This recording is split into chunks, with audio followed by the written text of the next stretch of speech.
রামকৃষ্ণ কেদারের প্রতি তুমি বুঝিয়ে দিও, যাও একবার, বকাবকি করতে মানা করো।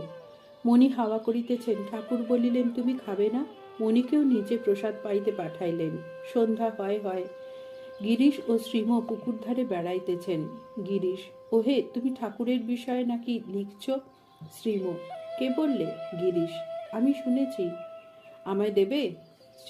শ্রীম: না না, আমি নিজে না বুঝে কারুকে দেব না।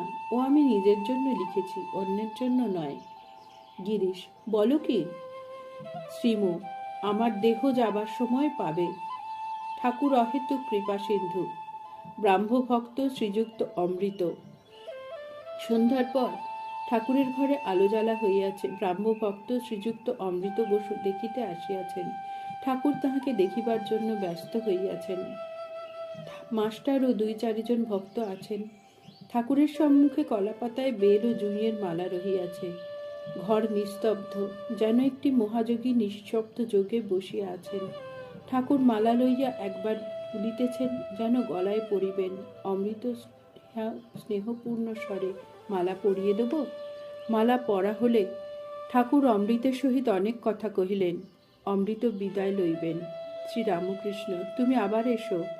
অমৃত: আজ্ঞে, আসবার খুব ইচ্ছা, অনেক দূর থেকে আসতে হয়, তাই সবসময় পারি না।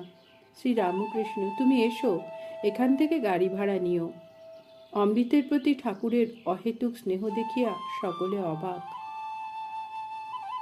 জয় ঠাকুর।